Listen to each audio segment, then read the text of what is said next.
I think one of the staff members at my orphanage was feeding us people. Before I start, I'm changing every name in this story. The orphanage, the town, and everyone involved. I'm not worried about getting sued. I'm worried someone might recognize the place. Even after all these years, I still don't know whether I actually witnessed what I think I witnessed. I was a junior in high school when this happened. By that age, most kids in an orphanage aren't really waiting to be adopted anymore. You're just counting the days until graduation. That was me. Graduate, get out, never come back. The children's home sat on several acres just outside a small Appalachian town.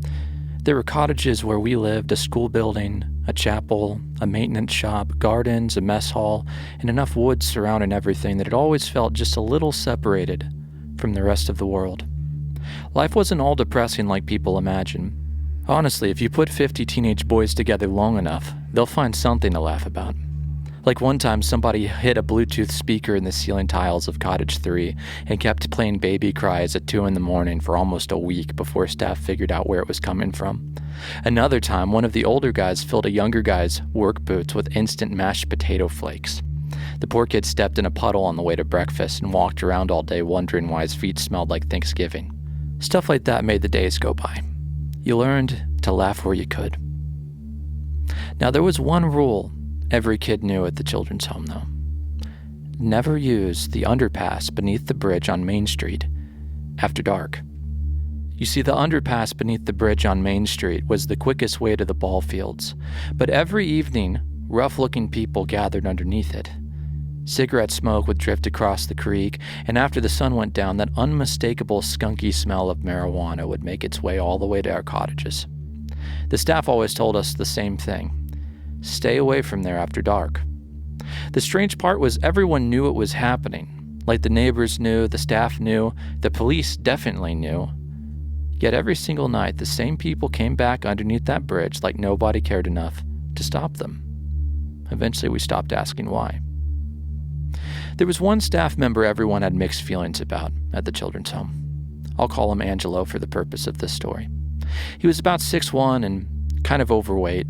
Not the kind of overweight that comes from years of hard work and eating too much afterward like a trucker. The kind that comes from never really doing much of anything. He'd be breathing hard after walking across campus, yet somehow carried himself like he was the hardest working man there. He was the son of a preacher. His dad pastored one of those name-it-claim-it churches where every sermon somehow circled back to sowing a seed so God could bless you financially. The whole thing always felt less like a church and more like a family business. His dad preached, his mom handled the office. Angelo seemed to bounce from one paid position there to another until somebody pulled strings and got him hired on at the children's home. If he had to compete with anyone else for the job, I honestly don't think he would have even gotten it. The weird thing was how quickly people liked him. He made incredible first impressions. He had that polished preacher's kid confidence where every sentence sounded rehearsed. He'd quote scripture without sounding preachy, tell stories that always made him sound like the hero, slap you on the shoulder and make you feel like you'd been friends for years.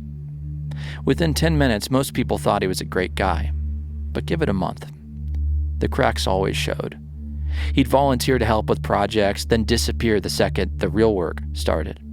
He somehow managed to schedule himself on maintenance days when everybody else was unloading mulch, fixing fences, or hauling lumber. Meanwhile, he'd spend half the afternoon riding around campus in the Gator with a clipboard that I never once saw him write on. He always wore at least 2 shirts, even in July.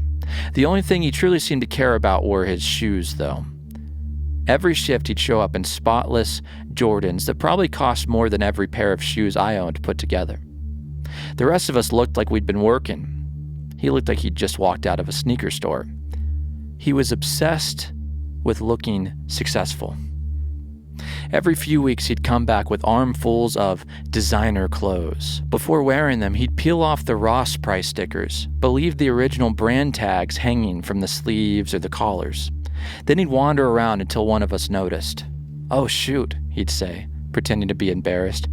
"Would one of y'all cut that tag off for me? I always forget." The first couple of times people believed him. After that, nobody did. We knew exactly where he shopped. His office was the very last one down the administrative hallway, tucked into the farthest corner of the building. The door was always shut, usually locked. Even during the middle of the day, he'd leave the lights dim like he didn't want anyone looking inside. The only reason any of us paid attention to his office at all was because of an ongoing joke among the older boys. The right armrest of his office chair was almost worn through. The left one still looked practically new. Nobody knew why. Guess he only leans one direction. Maybe that's his thinking arm. It became one of those dumb inside jokes teenagers make. Every time someone walked past, they'd glance through the little window in the door just to see if he was sitting exactly the same way.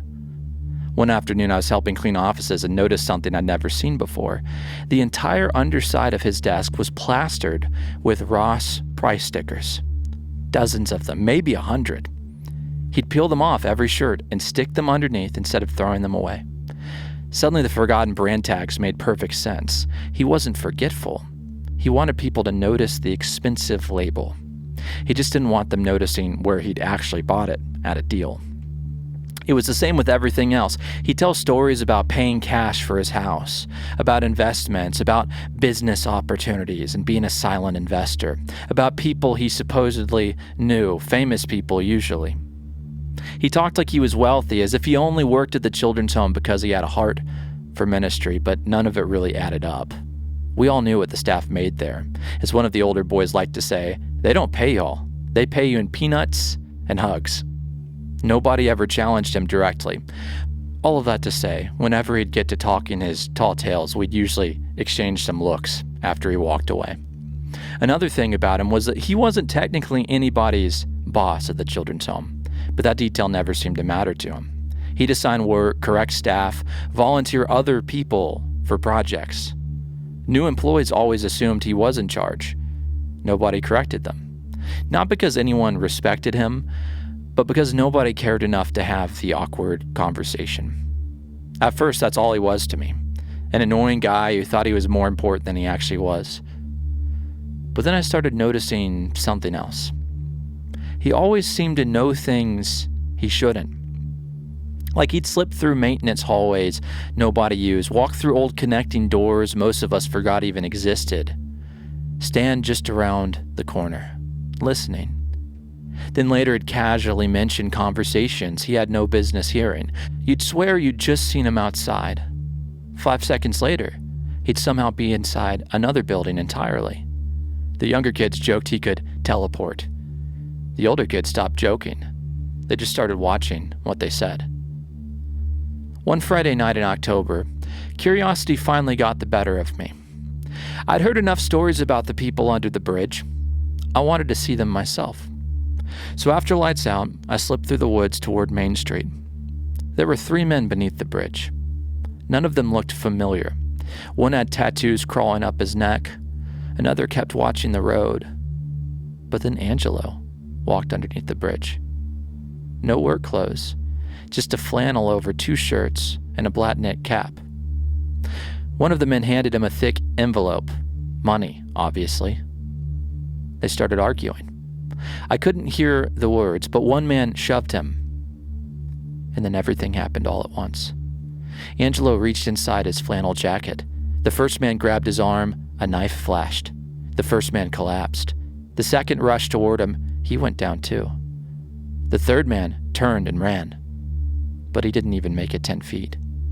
I couldn't breathe. I couldn't move. Angelo stood there for several seconds, calm, almost irritated. He looked down at his sleeves, brushed a little dirt off his flannel, checked his Jordans to make sure they hadn't gotten stained. Only then did he begin dragging the bodies, but not toward town, toward the children's home. Every instinct told me to run, but instead I followed, keeping what I hoped was enough distance. He disappeared behind the mess hall. I crouched behind a fallen tree, trying to see where he'd gone. Then I shifted my weight. A twig snapped. The sound echoed through the woods. Angelo froze. Slowly, he turned toward the trees, listening. I don't know how long he stood there, 30 seconds, maybe a minute. It felt like forever. Finally, He looked away. I didn't wait to see anything else. I ran. The next morning, we had pork for breakfast. Not bacon, just pork. Lunch was pulled pork sandwiches. Dinner was pork stew. Somebody joked we'd finally bought a whole pig. Everybody laughed. Except me. That afternoon, I walked past the garden behind the mess hall. Freshly tilled. Every row.